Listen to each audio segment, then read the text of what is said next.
Ravi de vous retrouver pour ce nouveau numéro de votre magazine Éco-Débat.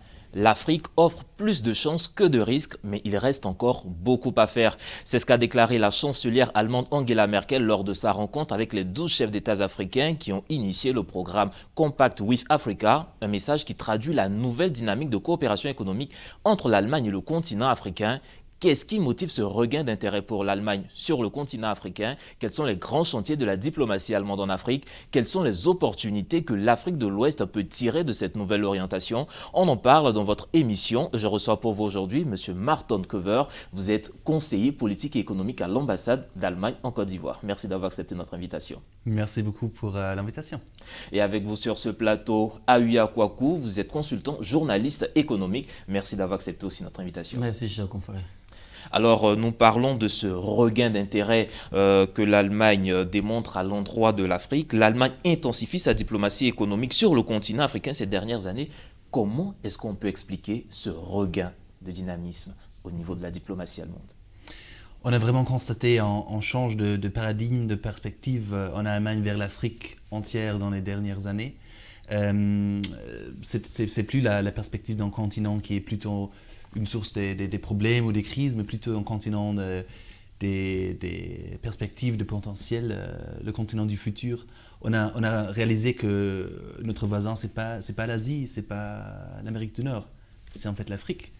Et ce changement de perspective a plusieurs sources, entre autres la croissance économique en Afrique, les flux migratoires des années 2015-2016, où on a vu la proximité géographique, mais aussi juste la croissance économique et démographique. On a vu qu'il y a un grand marché, il faut être présent. Donc tous ces facteurs ont amené à une change de perspective fondamentale qui a conduit par conséquent à une croissance de notre engagement politique, économique, diplomatique sur le continent.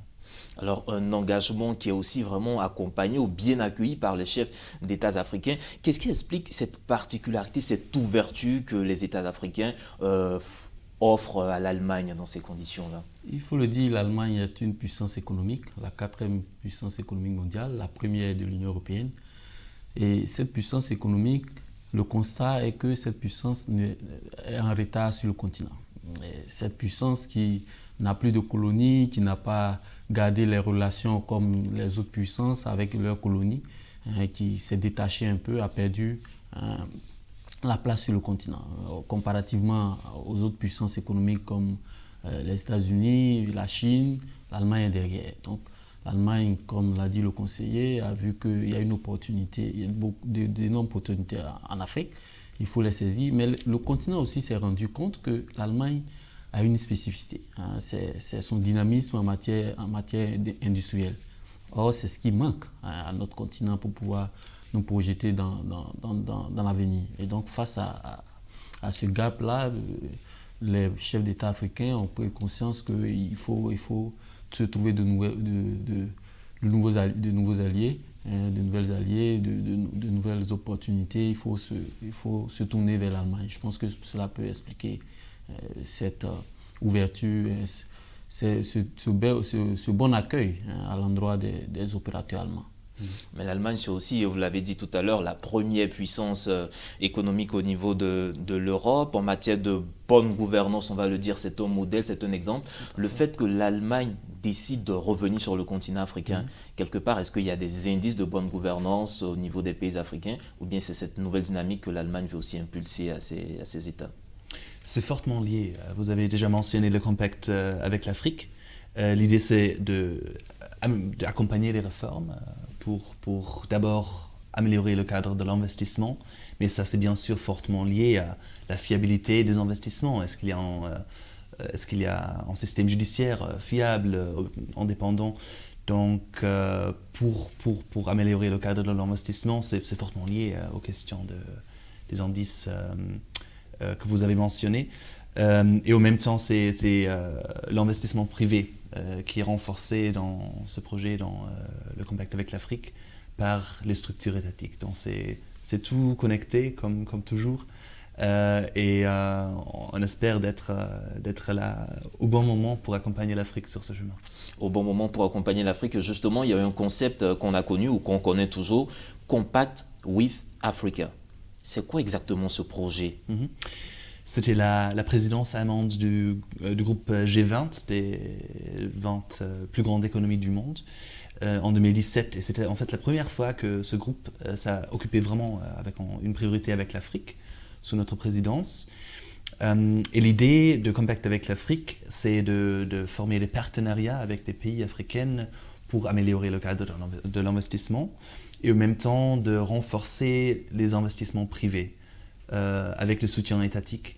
C'est un changement de paradigme, disons, aussi dans le secteur de la coopération. Avant, c'était plutôt vraiment des projets étatiques financés par les gouvernements. Et maintenant, on essaie d'aller dans une direction peut-être plus organique avec les investissements privés qui se développent d'une manière plus naturelle et par conséquent sont plus durables. Et ça c'est l'idée, c'est pas qu'un projet allemand, c'est avec le Banque mondiale, avec le Fonds monétaire international qui sont tous impliqués pour faire cette vision, pour la mettre en œuvre.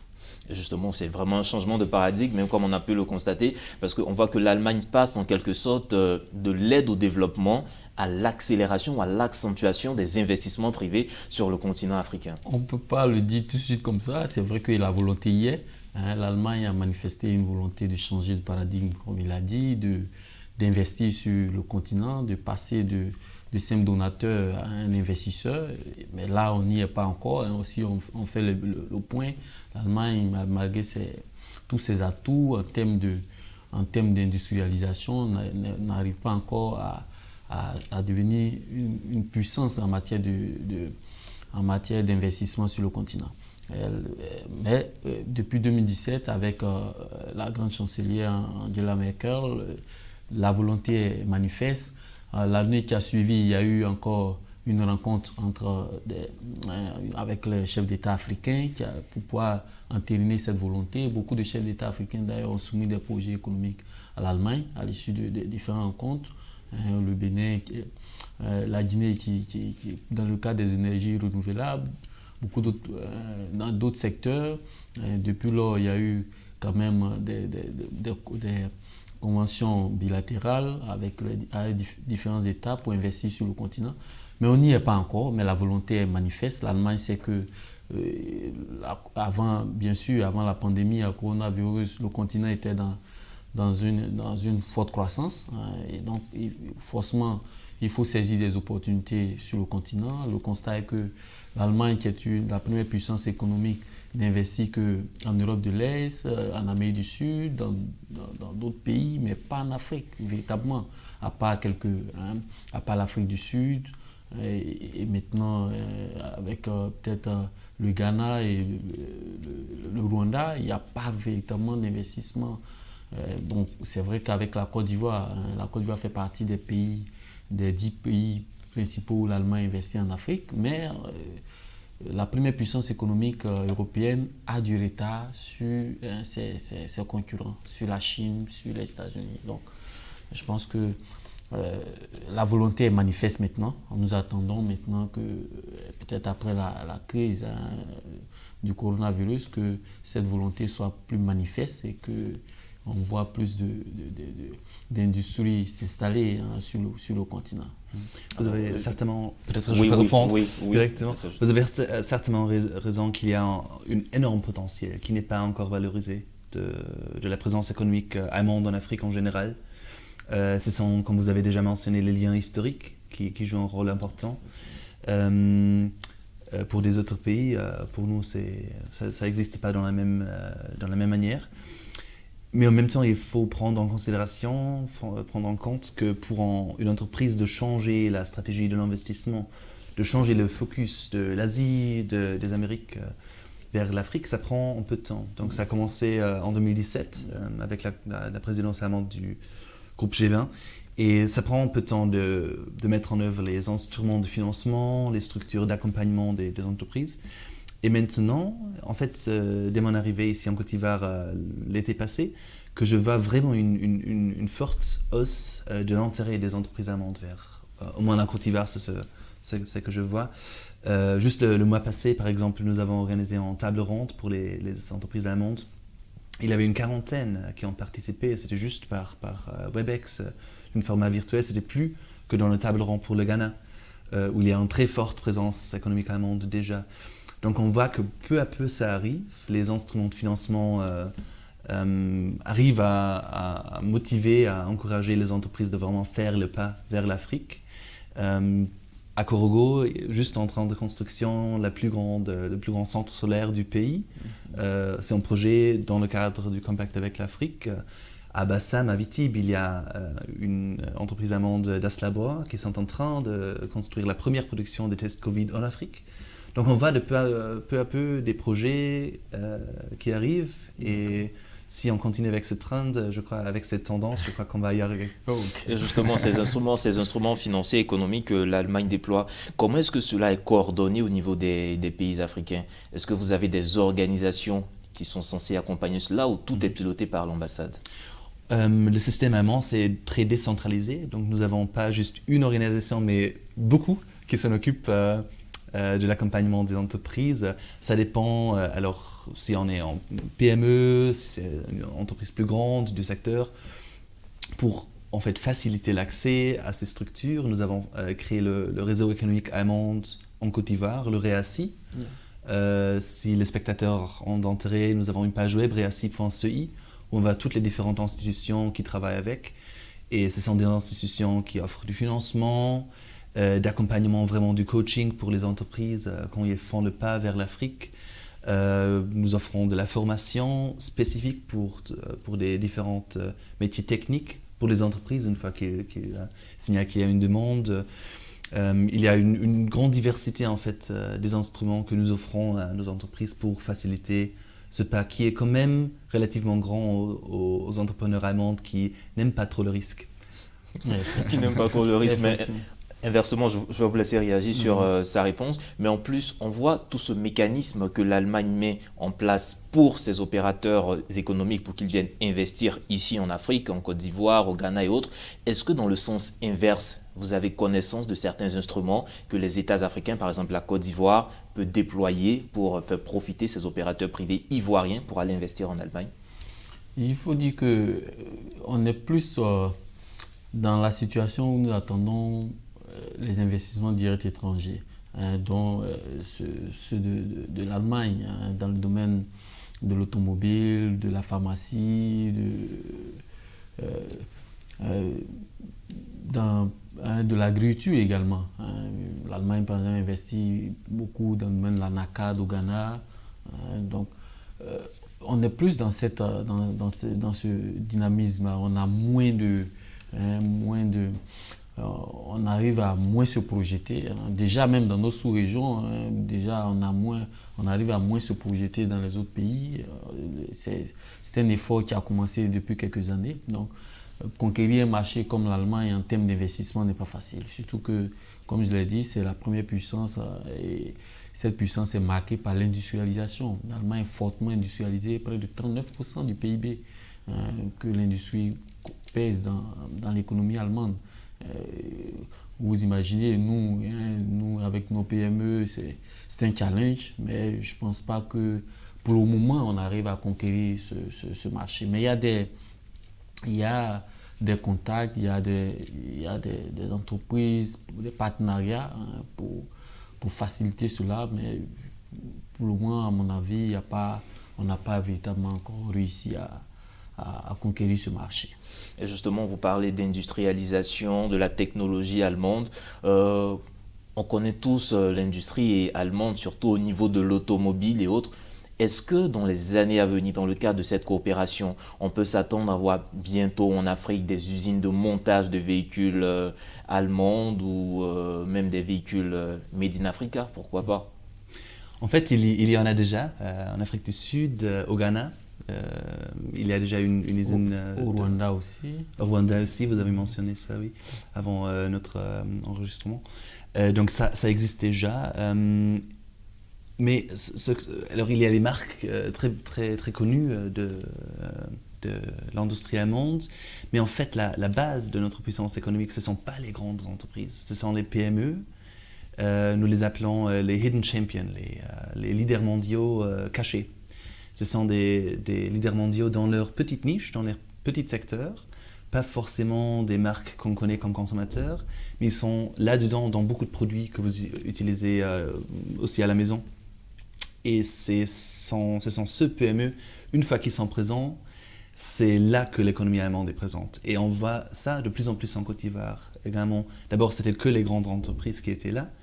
Et de plus en plus, on a des petits PME ou des entreprises de moyenne taille qui commencent aussi avec la production ici en Côte d'Ivoire. D'accord. Et vous parlez tantôt de quelques exemples tout à l'heure. Je voulais dire que quand, dans le domaine de l'automobile, les pièces de rechange Bosch, Bosch par exemple, vous voyez que tout le monde utilise Bosch en Côte d'Ivoire, dans tous ceux qui ont des véhicules. Donc ça, c'est une marque allemande. Également au niveau de la pharmacie et aussi de l'agriculture, les Allemands sont présents, ils sont présents en Côte d'Ivoire. Donc l'Allemagne est quand même en Afrique aussi, en Afrique subsaharienne, mais beaucoup plus l'Allemagne. Comme l'a dit, selon tous les experts, les investisseurs allemands n'aiment pas prendre beaucoup de risques. Donc, ils sont tournés vers des pays à forte potentialité comme l'Afrique du Sud, le Ghana qui est un pays stable depuis plusieurs années, et puis un peu plus, puis maintenant vers le Rwanda à cause de sa version, de sa volonté à se tourner vers la technologie. Mais pour le reste, on attend encore, comme il a dit, c'est nouveau, c'est 2017. Peut-être que le contact, ça prend du temps. On espère que l'Allemagne va nous apporter cette industrialisation qui fait que le taux de chômage dans leur pays est très bas, comparativement à beaucoup de pays européens, alors que c'est l'un des obstacles de notre développement, le chômage des jeunes. Et donc, c'est pourquoi je pense que beaucoup de chefs d'État ont compris qu'il faut se tourner vers ce géant économique qui a abandonné le continent pendant de longues années. Après, lorsqu'il a décidé de rompre avec ses colonies, il n'a pas eu vraiment de relations fortes avec les autres pays. Mais je pense que c'est une opportunité en matière technologique. Il faut la saisir. Justement, vous parlez tantôt de chômage, d'emploi et autres. Moi, je vais revenir sur le volet formation. Est-ce que dans le cadre de la coopération entre l'Allemagne et les États africains, est-ce que le volet formation est mis en avant? Absolument. Donc, une des nouvelles priorités pour nous en Côte d'Ivoire, dans notre coopération, c'est la formation professionnelle. La formation par alternance étant des partie forte du système économique, éducatif allemand qu'on essaie d'exporter. Mais déjà, la culture d'affaires allemande, ça implique beaucoup d'investissement dans le personnel. Donc, quand on voit une entreprise allemande arriver sur place, la première chose qu'ils vont faire, c'est de former leurs employés. Et le former. Et ça, c'est un investissement qui reste, qui dure. Donc ça, c'est déjà quelque chose que nous amenons vers l'Afrique. Mais dans notre coopération, en fait, c'est une nouvelle priorité qui va encore renforcer ce qui est déjà en place, par exemple à Korogo, Mont, Bouaké, à Yopougon. Ici en Côte d'Ivoire, il y a déjà des projets, des chambres de commerce, des chambres d'artisanat allemandes avec des chambres de commerce ivoiriens pour la formation par alternance dans les différents métiers techniques. Alors ça, c'est juste une question qui me vient comme ça. Est-ce que le volet linguistique, la langue, n'est pas un frein, n'est pas une barrière? C'est une grande barrière pour nous, pour les Allemands. Donc moi, je suis déjà, mon français, c'est devenu beaucoup mieux de comment mon arrivée en Côte d'Ivoire. Mais en fait, ça, c'est une grande difficulté pour les Allemands. Ils parlent anglais. Et par conséquent, la présence au Ghana et une présence très faible en Côte d'Ivoire. Ouais. Mais ça, c'est peut-être aussi quelque chose qui est important pour les gouvernements africains, qu'il est vraiment très important d'investir, bien sûr, dans l'éducation en général, mais particulièrement dans les langues. Sinon, on reste toujours un peu dans la logique d'avoir une relation très forte avec la colonie historique, avec laquelle on partage une langue. Mais il faut aussi se diversifier vers le monde. Et pour ça, investir dans l'apprentissage de l'anglais, c'est important des deux côtés alors. Des deux côtés. Alors j'aimerais revenir, on a vu l'implication de l'Allemagne, on l'a vu de manière un peu générale. Si on doit spécialiser un peu plus, quels sont les secteurs clés dans lesquels on voit vraiment l'Allemagne assez active sur le continent africain? Il y a l'automobile, comme on l'a dit, en Afrique du Sud. Déjà, il y a des unités d'assemblage qui ont commencé avec le Ghana et avec le Rwanda. Il y a également le Maghreb, dans le Maghreb ou le Maroc, la Tunisie. L'Allemagne a de bonnes relations. Il y a les unités de pièces détachées, Bosch, pour ne pas faire peut-être de publicité, c'est plus avec ces pays-là. Donc, au niveau de l'industrie automobile, l'Allemagne est présente sur le continent. Également dans le domaine de l'agriculture, comme je l'ai dit au Ghana, vous allez voir beaucoup d'Allemands dans le domaine de la noix de cajou, où il y a beaucoup d'entreprises qui s'intéressent à ce secteur-là. Il y a aussi dans le domaine de la pharmacie, c'est un domaine où également l'Allemagne est très très performante.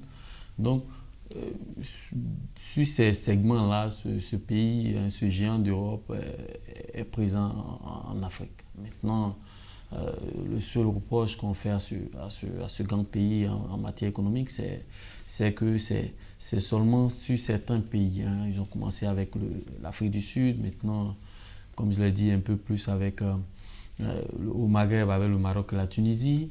Et puis quelques pays en Afrique subsaharienne, la Côte d'Ivoire, le Ghana, mais à part ça, maintenant ils ont des vues sur le Nigeria. Il n'y a pas trop l'Allemagne n'est pas vraiment présente dans beaucoup de pays comme les autres puissances économiques. Comme c'est une nouvelle politique, c'est un dynamisme nouveau, un souffle nouveau que vous êtes en train d'impulser. Alors, au-delà de ce qu'il vient de dire, si on devait retenir quels sont les grands chantiers de l'Allemagne, les prochains grands chantiers de l'Allemagne sur le continent africain ou en Afrique de l'Ouest en particulier? Donc, en Afrique de l'Ouest en particulier, bien sûr, notre perspective est aussi marquée par notre engagement dans la zone du Sahel pour la sécurité. Parce que, bien sûr, pour avoir de l'investissement, on a besoin de la stabilité d'abord.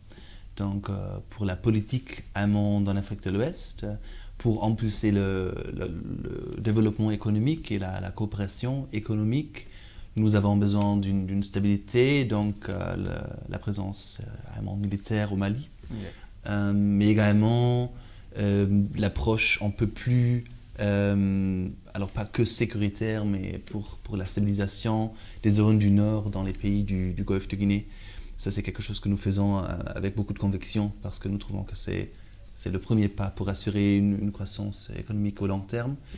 À part de ça, bien sûr, les priorités allemandes dans nos affaires étrangères, c'est la démocratie, les droits humains, également dans une logique de stabilité, parce qu'une démocratie active inclusif, c'est beaucoup plus stable qu'un système autoritaire. Et finalement, tout l'aspect du climat, de l'environnement, de la biodiversité, qui est très important pour nous également et où nous investissons de plus en plus. Mais c'est de plus en plus. Je voulais ajouter que vous voyez que le changement de paradigme est visible. L'Allemagne forme au Mali les soldats maliens pour lutter contre le terrorisme. Je disais ce matin qu'ils ont porté leur contingent à près de 600 soldats.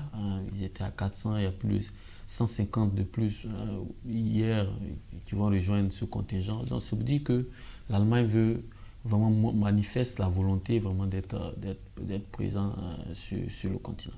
Alors en 30 secondes, si vous avez un mot de fin, comment est-ce que l'Afrique pourrait profiter de cette coopération avec l'Allemagne? Oui, l'Afrique déjà, l'Allemagne devait être un exemple pour nos continents, pour beaucoup de pays de nos continents. Pourquoi? Parce que l'Allemagne a connu la guerre, c'est un pays qui a connu deux guerres.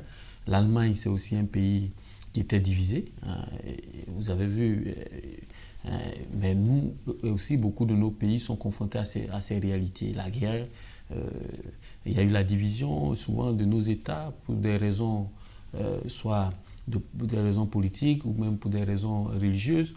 Et donc, mais l'Allemagne a fait, après toutes ces situations, l'Allemagne s'est imposée aujourd'hui comme la première puissance économique. L'Allemagne, son industrie est incontestable en Europe et son industrie pèse dans son économie. Nous également en Afrique, nos pays ont connu ces difficultés, la guerre, les divisions. Il faut donc l'unité, comme le disent les devises, hein, c'est cela, hein, oui à l'unité. Il faut que nous aussi nous mettons un accent sur l'unité et que nous propulsions surtout notre volonté de nous développer en construisant des industries fortes. On prend l'exemple de l'Allemagne pour les industries familiales, les entreprises familiales qui arrivent à s'étendre. Nous, il faut qu'on commence par ça pour pouvoir réduire le chômage et construire nos États pour pouvoir atteindre nos développements. Merci Kokwa-Ua. M. Martin-Koever, la parole est à vous. Si vous avez un mot de fin, cette coopération, comment nous devons l'appréhender dans les années à venir? Je crois qu'il y a vraiment un besoin de changement mental, pas seulement à côté de l'Allemagne, de réaliser de plus en plus que c'est l'Afrique le futur, c'est l'Afrique notre voisin et qu'il faut faire ce pas vers l'Afrique. Mais il y a aussi, je crois, le besoin pour les Africains de s'ouvrir vers le monde dans une manière diversifiée. On n'a pas qu'un ami dans la vie, mais plusieurs. Et on peut avoir des meilleurs amis, mais de s'ouvrir aussi vers des autres. Pour ça, apprendre les langues, s'ouvrir vers le monde. Je crois que si des deux côtés, on fait l'effort, on a un futur très positif commun dans les années à venir.